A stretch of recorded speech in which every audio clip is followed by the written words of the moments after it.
Bismillah, walhamdulillah, wassalatu wassalam ala rasulillah Sayyidina Maulana Muhammad ibni Abdillah, salatan wa salaman daimaini bidawami mulkillah, wa ala alihi wa sahbihi wa mawalah, wa la hawla wa la quwata illa billah. Amma ba' Alhamdulillah, kita bersyukur kepada Allah Subhanahu wa ta'ala di hari yang mulia Yaumul Jum'ah. Bersama-sama kita akan melanjutkan kajian etika atau adab kita dalam menggunakan HP.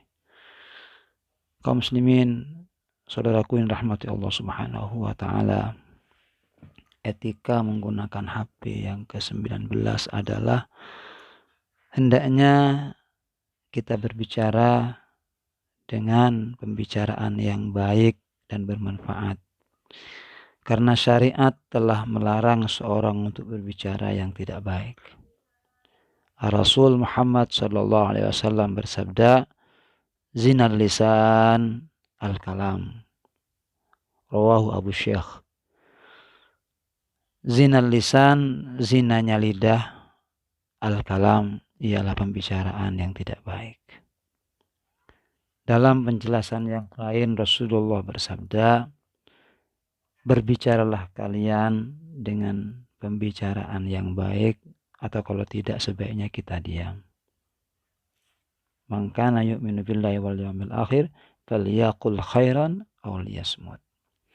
Kemudian yang ke-20 dianjurkan untuk mempersingkat pembicaraan yang panjang. Kenapa? Karena berlebihan dalam berbicara melalui telepon akan menjadikan seorang kecanduan dalam menelpon. Jadi dia akan terus merasa ketagihan ingin bicara melalui telepon tersebut, sehingga akan banyak waktu yang berlalu dengan sia-sia. Yang ke-21, tidak sering menelpon seorang tanpa terdapatnya kepentingan. Jadi kalau tidak penting betul, itu tidak nelpon. Jadi ini sangat penting sekali untuk menjaga kita punya hubungan. Menjaga juga kemuliaan diri dan keluarga kita. Yang berikutnya ke-22, tidak membingungkan penerima telepon saat berkomunikasi dengan kita. Ya. Misalnya dengan menelepon seorang yang tidak dikenalnya tanpa adanya tujuan tertentu. Nah, jika akan menelpon seorang, maka penelponlah yang lebih berhak untuk memperkenalkan dirinya sebelum dia menanyakan si penerima telepon. Jadi jangan hanya mengatakan saya tanpa menyebut identitas atau namanya. Karena Rasul Muhammad SAW dalam hadis yang diriwayatkan oleh Imam Bukhari dan Muslim pernah dikisahkan dari sahabat Jabir radhiyallahu an, beliau berkata, "Ataitu Nabi sallallahu alaihi wasallam fi dainin kana ala abi." Aku pernah datang sama Rasulullah kepada, katanya Jabir begitu, aku datang kepada Nabi Muhammad sallallahu alaihi wasallam tentang urusan hutang ayahku. Fadaqaqtul bab, kemudian aku mengetuk pintu. Faqal, maka Rasulullah pun bersabda, "Man dha?" Siapa gerangan? Fakultu, aku pun menjawab, "Ana." Faqala, ana ka'annahu kariha. Jadi Rasulullah kemudian keluar dan mengatakan, ana, saya. Menunjukkan Rasulullah itu kurang suka dengan jawaban seperti itu. Jadi harus memperkenalkan maksudnya. Kemudian yang ke-23, menjaga perasaan penerima telepon dan tidak membuatnya tersinggung karena sebab panggilannya tidak dijawab, atau dijawab akan tetapi hanya secara singkat. Berprasangka baiklah kepadanya. Mungkin saat itu dia sedang tidak enak badan atau sedang berada di tempat yang tidak pantas untuk menerima telepon, seperti dalam majelis, ya, di masjid, di mushola, atau di pemakaman.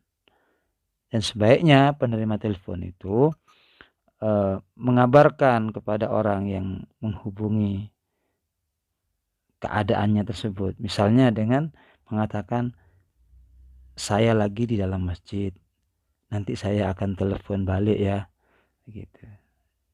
Dengan tujuan agar penelpon dapat memahami bahwa dirinya tidak dapat bicara panjang lebar dan ucapan tersebut akan lebih menenangkan hati penelpon dan tidak berprasangka buruk. Begitu, itu lebih baik. Kemudian juga menelpon seorang, ini yang ke-24, di waktu yang tepat, yaitu bukan di saat yang sedang sibuk atau di pertengahan malam sampai larut malam gitu, itu tidak baik.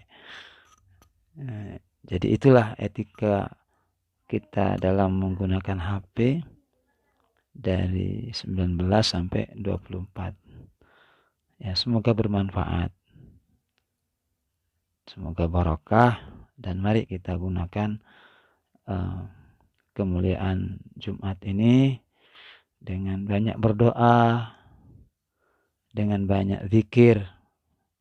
Rasulullah dawuh, afdhalul zikri la ilaha illallah, kemudian afdhalud du'a alhamdulillah. Zikir yang paling utama adalah kita mengungkapkan kalimat la ilaha illallah.